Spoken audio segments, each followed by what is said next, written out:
Dear students, hope you will be fine. पिछले video में हम लोगों ने आरएनए का ट्रांसक्रिप्शन को समझा था। अब आगे जो है आज हम लोग समझेंगे जेनेटिक कोड यानी आनुवांशिक कोड। इसको हिंदी में आनुवांशिक कोड कहते हैं और इंग्लिश में जेनेटिक कोड। इस वीडियो में हम लोग यह समझने का प्रयास करेंगे कि डीएनए पे जो भी जेनेटिक इंफॉर्मेशन होता है वो किस रूप में रहता है और किस रूप में वह एमआरएनए के थ्रू राइबोसोम पर आता है, जिसके अकॉर्डिंगली जो भी रिक्वायर्ड प्रोटीन होता है, पॉलीपेप्टाइड होता है, उसका सिंथेसिस संभव हो पाता है। तो डीएनए पे जो भी, जैसे हम लोग जो है डीएनए में समझे थे कि उसके स्ट्रैंड पे ऐसे जो है नाइट्रोजनस बेसेस जो है लगे होते हैं। इन्हीं नाइट्रोजनस बेसेस को जो है that codes for a particular gene और पर्टिकुलर पॉलीपेप्टाइड और अ पर्टिकुलर अमीनो एसिड, यानी जो किसी जीन के लिए, किसी पॉलीपेप्टाइड के लिए या किसी अमीनो एसिड के लिए कोड करते हैं, इसी को हम जेनेटिक कोड कहते हैं। जेनेटिक कोड के बारे में सबसे पहले जॉर्ज गैमो, एक जो है फिजिसिस्ट थे, भौतिक शास्त्री जॉर्ज गैमो, इन्होंने 1954 में इस बात की चर्चा की कि जो डीएनए पे नाइट्रोजनस बेसेस होते हैं, जो 4 होते हैं, ये नाइट्रोजनस बेसेस ही उस एमिनो एसिड को या उस एमिनो एसिड का प्रतिनिधित्व करते हैं, उसको रिप्रेजेंट करते हैं, जिससे पॉलीपेप्टाइड चेन का सिंथेसिस होता है। बाद में 2 और वैज्ञानिक, नीरेनबर्ग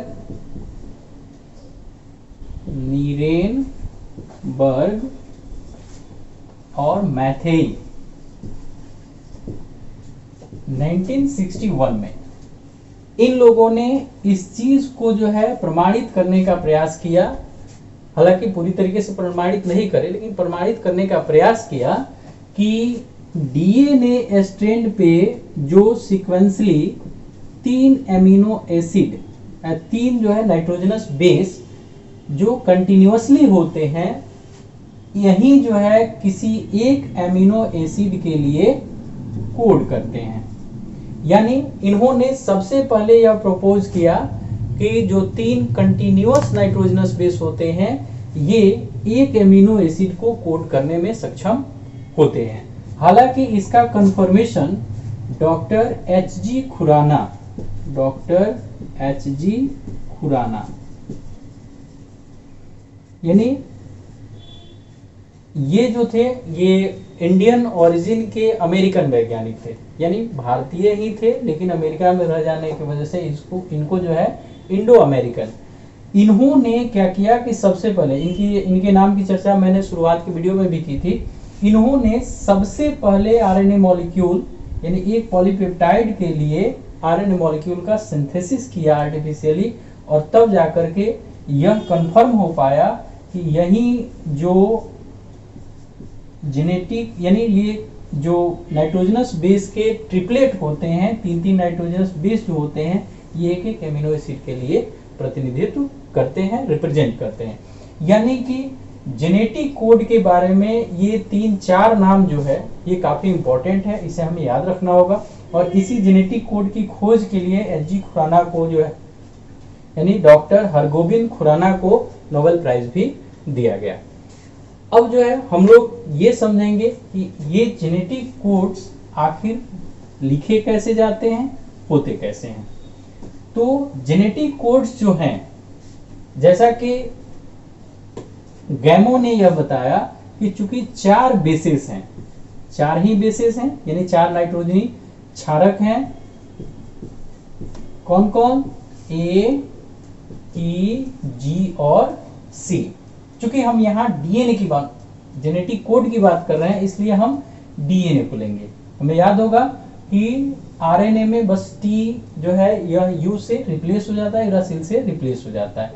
तो चूंकि कोड की हम बात कर रहे हैं इसलिए हम डीएनए को रेफरेंस लेते हैं।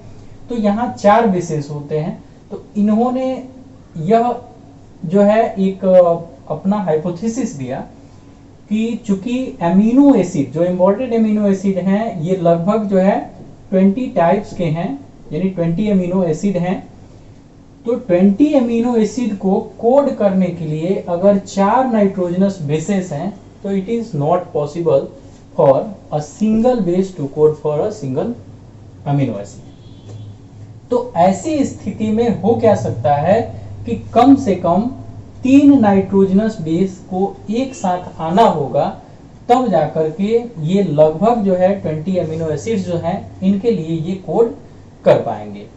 तो इस तरह से यह जो है प्रपोज किया गया कि it will be 4 to the power 3, that means 4 into 4 into 4। इस प्रकार से यह जो है बात सामने आई कि टोटल 64 कोडोन्स होते हैं, यानी 64 ट्रिपलेट होते हैं जो 20 एमिनो एसिड के लिए कोड करते हैं।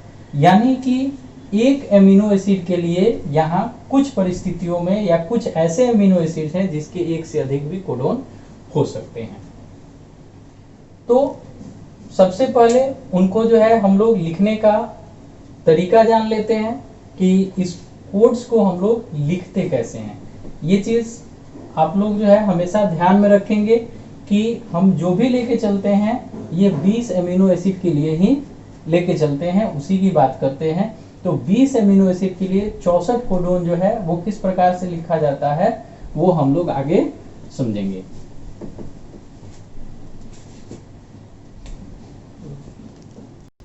हाँ, तो चूंकि हमारा समय ज्यादा नहीं लगे इसलिए मैंने इसको पहले ही बना लिया। अब इसको हम समझते हैं, या फिर आप लोगों के मन में एक संदेह होगा या एक उत्सुकता होगी कि ये बनता कैसे है, कि इतने कोड्स हम कैसे याद रखेंगे या इसको कैसे लिख पाएंगे। तो इसका सिंपल सा टेक्निकल टर्म है या टेक्निक है इसमें, वो बता देता हूँ कि यहाँ जो भी हम कोड लिखते हैं इसके लिए मैंने पहले से लिख दिया है first letter, second letter, third letter. यानी जो भी ट्रिपलेट कोड होता है ये 3 लेटर का होता है। तो फर्स्ट लेटर हम इसमें से लेंगे, सेकेंड लेटर इसमें से और थर्ड लेटर इसमें से। अब इसको लिखते कैसे हैं, तो यहाँ जैसे ये यू है, ठीक है, ये यू फिर ये यू, और तो पहला लेटर हो गया, दूसरा लेटर हो गया और तीसरा लेटर। तो ये हो गया यू यू यू, यानी 1 2 3 तीनों लेटर आ गए। फिर दूसरा कोड हमें लिखना है, तो यहाँ ये और ये, क्योंकि इस बॉक्स का प्रतिनिधित्व ये और ये करते हैं और इसमें से बाकी हम लेटर लेते हैं। तो यू यू और तीसरा लेटर सी हो जाएगा, फिर यू यू यहाँ पर और चौथा लेटर तीसरा लेटर ए हो जाएगा, फिर यू यू और फिर तीसरा लेटर जी हो जाएगा। इसी तरह से बाकी के बॉक्सेस में भी हम देखें तो यू सी, ये आप यहाँ से यहाँ तक इन चारों कोडोन्स में आप जो है यूसी देखेंगे, यानी ये लेटर हमें हमेशा लेना है, और बाकी में UCAG यानी UCA और G। तो अब आप समझ गए कि किस तरह से लिखना है, कि पहले हमें इन दोनों लेटर्स को 4 लिख लेना है और उसके बाद सब में UCAG जो है सिक्वेंसली लिखते चले जाना है, यहाँ भी इस तरह से, ठीक है। तो अब आप आसानी से लिख लेंगे। अब जो है इसमें जो भी कोडोन्स दिए गए हैं 4 एक बॉक्स में है और टोटल बॉक्स कितने हैं 16 हैं। तो टोटल कोडोन्स जो हो गए वो 64 कोडोन हो गए। इन 64 कोडोन्स में से हम देखेंगे जिसमें 3 कोडोन्स, यानी 2 यहाँ UAA और UAG और तीसरा यहाँ UGA। ये 3 कोडोन्स जो हैं ये स्टॉप कोडोन्स हैं, और इस तरह से हम ये कहते हैं इन 3 कोडोन्स को छाट करके कि 61 codons are codes for 20 amino acid, यानी 61 कोडोन्स जो है ये मिल करके और 20 एमिनो एसिड के लिए कोड करते हैं। अब ये कोड आप लोगों को थोड़ा सा याद करना होगा कि ये जो दो कोडोन्स हैं ये PHE फेनाइल एलानिन, ठीक है, एमिनो एसिड का नाम है फेनाइल एलानिन, 20 एमिनो एसिड है, आपको जो है आप 11th में भी पढ़े हैं, और या फिर इसमें भी आप उसका जो है नोट्स में मैंने दिया है, आप उसको याद कर लेंगे। तो फेनाइल एलानिन के लिए, ये ल्यूसीन के लिए, ये फिर चारों ल्यूसीन, यानी यहाँ 6 कोडोन्स जो है वो ल्यूसीन के लिए हो गए। फिर इसमें 3 कोडोन जो है आइसोल्यूसिन, ILE है आइसोल्यूसिन।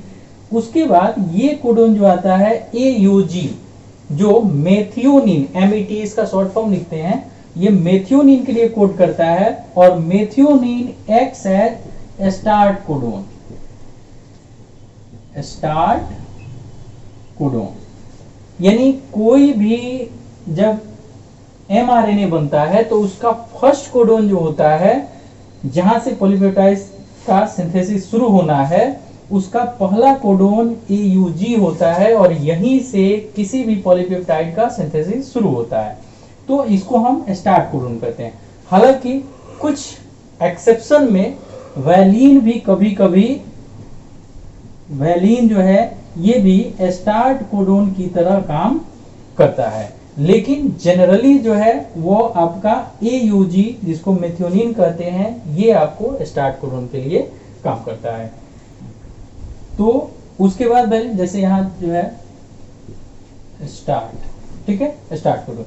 उसके बाद वैलिन, जैसे मैंने बताया कि कभी कभी जो है यह स्टार्ट कोडोन की तरह काम करता है। इसके बाद आ जाए तो ये चारों सेरीन, सेरीन एमिनो एसिड है, ये चारों प्रोलीन, उसके बाद ये थ्रियोनिन, उसके बाद ये एलानिन, उसके बाद ये टायरोसिन। टायरोसिन जो है, टायरोसिन और ट्रिप्टोफैन, ठीक है, और फेनाइल एलानिन, ये 3 जो एमिनो एसिड हैं, फिर से मैं कह देता हूं, फेनाइल एलानिन, टायरोसिन और ट्रिप्टोफैन, ये तीनों जो है एक ही प्रकृति के, यानी कि केमिकल नेचर इनका लगभग सेम होता है।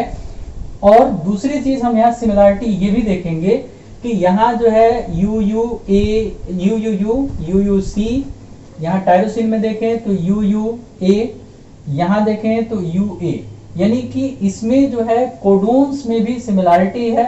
तो इसको हम रिलेटेड कोडोन्स भी कहते हैं, क्योंकि ये 3 जो अमीनो एसिड होते हैं ये आपस में रिलेटेड होते हैं, केमिकली इनका नेचर जो है बहुत हद तक मिलता जुलता है। तो ये हो गया। इसके बाद ये हिस्टिडीन, ये जो है ग्लूटामाइन, फिर जो है ये आपको एस्परेजिन, ये लाइसिन, ये एस्पार्टिक एसिड, ये ग्लूटामिक एसिड, ये सिस्टीन, फिर ये अर्जिनिन, ये सेरीन, अर्जिनिन और ग्लाइसिन, ये जो है इतने एमिनो एसिड। अब यहाँ जो है हम जब साइलेंट फीचर में बात करेंगे, क्योंकि मैं उस समय इसको हटा दूंगा, तो साइलेंट फीचर की हम जब बात करेंगे तो उसमें पहली चीज आती है यूनिवर्सलिटी। यूनिवर्सलिटी, यूनिवर्सलिटी मतलब जैसे हिंदी में इसको हम कहते हैं सार्वभौमिकता। सार्वभौमिकता मतलब होता है कि कोई ऐसा चीज जो हर जगह एक जैसा हो, ठीक है, यानी हर जगह उसका महत्व उतना ही हो, हर जगह जो है एक ही जैसा काम करता हो। तो ये इसके साइलेंट फीचर में पहला चीज होता है कि जो भी कोडोन्स होंगे, जैसे ये UGU और UGC, यह जो है सिस्टीन एमिनो एसिड के लिए कोड करते हैं, तो प्रोटोजोअन में भी ये सिस्टीन ही कोड करेंगे, और एनिमल या ह्यूमन बीइंग में भी ये सिस्टीन ही कोड करेंगे। यानी यह कोड जिस भी ऑर्गेनिज्म में पाया जाएगा उसमें लगभग, हालांकि कंप्लीटली नहीं कहेंगे, लगभग जो है एक ही अमीनो एसिड को कोड करते हैं। कुछ इसके जो है एक्सेप्शन होते हैं, जैसे अगर जो है मैं उसको जो है थोड़ा सा बाद में डिस्कस कर लेता हूं, इसको हटा दूं।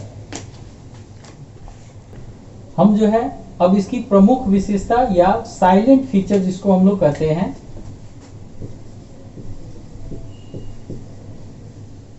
प्रमुख विशेषताएं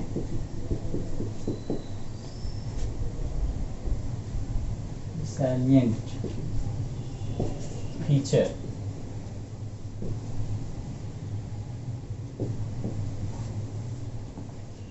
ठीक है, क्योंकि हमारे पास संसाधन बहुत सीमित हैं आप लोग जब अगर कभी देख लिए संयोग से कि किन परिस्थितियों में हम लोग वीडियो बना रहे हैं, तो शायद आपको जो यकीन नहीं होगा कि ऐसी परिस्थितियों में भी बनाया जा सकता है। तो इसलिए जो है थोड़ी बहुत सुविधा हो रही है। आइए हम लोग बात करें प्रमुख विशेषताएं। इसमें जो है प्रमुख विशेषताएं में पहला जो विशेषता है उसमें पहला कि यह ट्रिपलेट होता है। ट्रिपलेट यानी इसको हम लोग हिंदी में त्रिककूट। त्रिककूट से आप लगभग समझ गए होंगे कि यह तीन तीन के जो है एक ग्रुप कहें कि तीन तीन के समूह में होता है। जैसे मैंने AUG लिखा, ठीक है, या CGC लिखा, तो ये जब भी होगा तीन तीन के समूह में होगा, तो इसलिए इसको हम लोग ट्रिपलेट कोडोन्स कहते हैं। दूसरी चीज जो है इसमें कि यह जो है यूनिवर्सल, जिसका जिक्र मैंने थोड़ी देर पहले भी कहा, क्या इसका सार्वभौमिक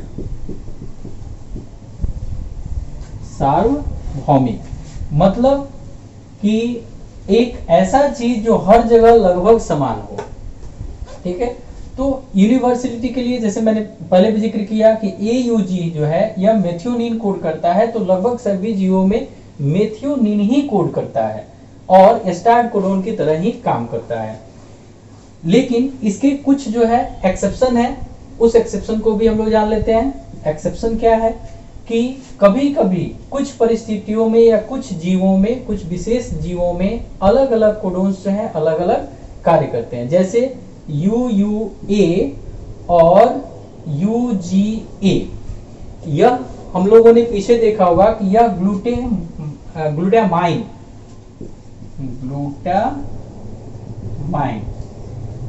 का जो है कोड करता है किसमें? पैरामीशियम में। पैरामीशियम आप लोग समझते हैं, जिसको स्लीपर एल्मोलिक्यूल या चप्पल जंतु भी कहते हैं। तो पैरामीशियम में यह जो है ग्लूटामाइन को कोड करता है, जबकि जनरल वे में ये किसको कोड करता है?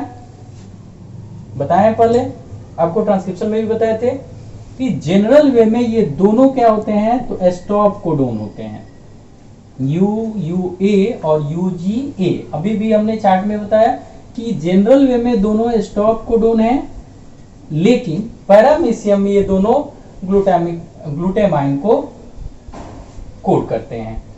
इसके अलावा माइटोकॉन्ड्रिया में भी जो है कुछ एक्सेप्शन देखे जाते हैं, जैसे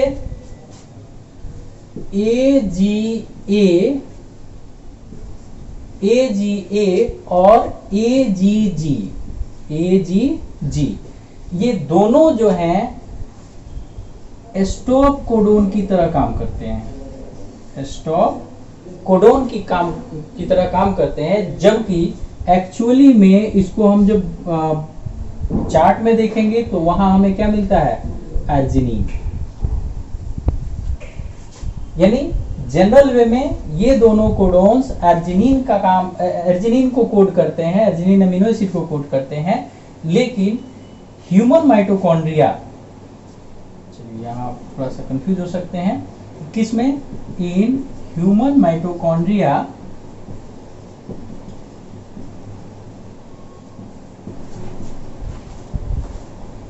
दे एक्ट एज स्टॉप कोडोन, ठीक है। तो यहां जो है इसकी यूनिवर्सलिटी थोड़े से खतरे में आ रही है, मतलब कि यहां जो करना चाहिए वो नहीं कर रहा है, कुछ अलग कर रहा है। इसके अलावा एक जो है ह्यूमन माइटोकॉन्ड्रिया में ही एक और जो है कोड थोड़ा सा अलग होता है, जैसे UGA, ठीक है। UGA यह कोड करता है किसके लिए? तो ट्रिप्टोफैन के लिए।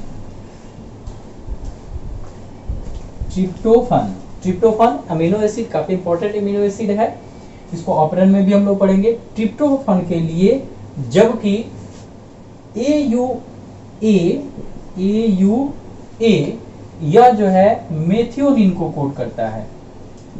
मेथियोनिन, याद होगा मेथियोनिन के लिए जनरल कोड क्या होता है, AUG, जनरल कोड AUG जो स्टार्ट कोडोन की तरह काम करता है। लेकिन ह्यूमन माइटोकॉन्ड्रिया में स्टार्ट कोडोन का काम कौन करता है, AUA करता है।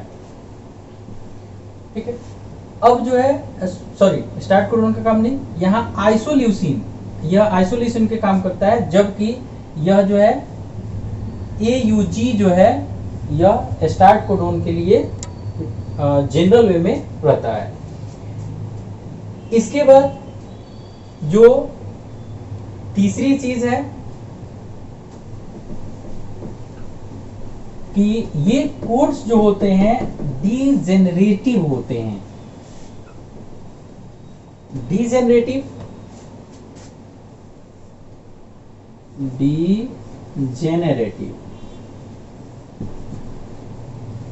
डीजेनरेटिव मतलब होता है ह्रासित, यानी कुछ ऐसे, जैसे हम लोग पहले पढ़े कि कुछ जो है ऐसे अमीनो एसिड हैं जो एक से अधिक, कुछ ऐसे अमीनो एसिड हैं जो एक से अधिक कोडोन्स द्वारा कोड किए जाते हैं। उसमें दिक्कत क्या होती है कि हमने देखा कि कहीं कहीं एक जो है, कहीं जो है दो, कहीं जो है तीन, कहीं चार, कहीं 6 भी जो है कोड्स एक ही अमीनो एसिड के लिए है। जैसे आप जो है ल्यूसीन के मामले में देख सकते हैं कि वहां पर 6 कोडोन्स हैं एक ही अमीनो एसिड के लिए, ल्यूसीन के लिए। वहां पर जो है कि जो इसमें जो 6 कोडोन्स होंगे इसमें एक ही प्रमुख होता है। अंतर क्या होता है कि जैसे ये CG से शुरू होते हैं, ठीक है, तो CGU, CG, एर्जिनिन की बात करें, एर्जिनिन तो CGU, CGC, फिर CGA और फिर CGA और CGG। ये 4 कोडोन्स जो हैं ये आपको, हालांकि इसके अलावा और 2 कोडोन्स होते हैं, इसमें हम अंतर देखें तो अंतर क्या है कि CG इसमें भी है, इसमें भी है, इसमें भी है, इसमें भी है, तो 2 कोडोन्स बिल्कुल एक जैसे हैं और केवल तीसरा कोडोन जो है वो अलग है। तीसरा कोडोन जो अलग है इसी को वोबली बेस और इसी को जो है उबल पोजीशंस, यानी कि 2 कोडोन्स एक जैसे होंगे और तीसरा कोडोन अलग होगा, इसी को उबल पोजीशन और उबल हाइपोथेसिस जो दिया गया क्रिक द्वारा 1966 में, उसमें ये बताया गया कि इसमें 2 कोडोन्स जो हैं ये 2 कोडोन्स जो हैं ये सेम रहेंगे और तीसरा कोडोन जो है अलग होगा। लेकिन इससे जो है उस अमीनो एसिड के कोडिंग पे कोई फर्क नहीं पड़ता है। इसका मतलब कि जब more than 1 codons codes for the same amino acid, then the third code या third base is of less important, यानी कि यह जो है तीसरा बेस जो होता है इसका महत्व काफी कम हो जाता है, उतना महत्व नहीं रहता है। इसके बाद जो है चौथी बात कि जब भी हम इन कोडोन्स को लिखते हैं, इन कोड्स को लिखते हैं, ये कोड्स जो है कॉमालेस होते हैं, कॉमालेस, यानी ये जो है कंटिन्यूअस, दूसरे शब्द में हम लिख सकते हैं कंटिन्यूअस है, लगातार, यानी जो हम अलग अलग लिखते हैं उसको पढ़ने के लिए ये अलग अलग नहीं होते हैं। जैसे हम यहाँ लिख दें कि UC, फिर UGC, UAC, ऐसे करके अगर लिख दें तो ये अलग अलग नहीं होता है। There is no space between them, उनके बीच कोई जो है जगह नहीं होती है।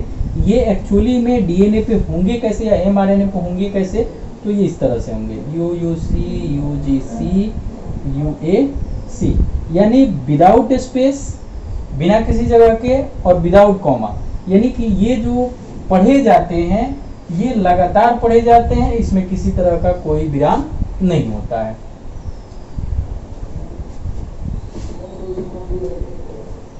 इसके अलावा और भी बहुत सारे जो है फीचर हैं इसके कि कोड्स के, कि ये जो है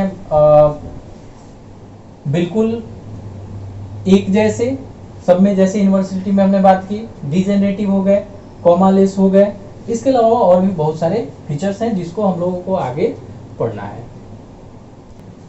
एक चीज और, ये जो है कि नॉन ओवरलैपिंग होता है, नॉन ओवरलैपिंग, इसको अनतिव्यापी, चूंकि ये शुद्ध हिंदी है तो अनतिव्यापी हम लोग नहीं पढ़ेंगे। नॉन ओवरलैपिंग मतलब होता है कि ये जो है एक दूसरे में उलझते नहीं, यानी कि बिल्कुल क्लियर होते हैं, अलग अलग होते हैं, ठीक है। लेकिन कुछ वायरसेस जैसे ये फाइंड टू कॉलिफेक 174 की हम बात करें तो इसमें ये ओवरलैपिंग होता है, लेकिन ये एक्सेप्शन है, अदरवाइज ये ओवरलैपिंग नहीं होता है। यानी कि एक कोड जो है वह एक से अधिक एमिनो एसिड के लिए कोड नहीं करता है। ये चीज हम ध्यान में रखेंगे कि एक कोड जो है, जैसे AUG की हम अगर बात कर लें तो AUG कभी भी जो है मेथियोनिन के अलावा किसी और एमिनो एसिड को कोड नहीं कर सकता है। तो लास्ट में फिर मैं इसको रिपीट करता हूं, इसको समझ लीजिए कि नॉन ओवरलैपिंग का मतलब कि ये जो है आपस में इंटरेक्ट नहीं करते हैं, यानी कि एक कोडोन एक से अधिक एमिनो एसिड के लिए कोड नहीं करता है, जबकि एक एमिनो एसिड के लिए एक से अधिक कोडोन हो सकते हैं। जैसा कि हम लोग पीछे भी देखें कि ये जो है अर्जिनिन में कि 6 इसके लिए कोडोन हो सकते हैं, लेकिन ऐसा नहीं है कि CGU किसी और एमिनो एसिड के लिए भी कोड कर दे, ठीक है।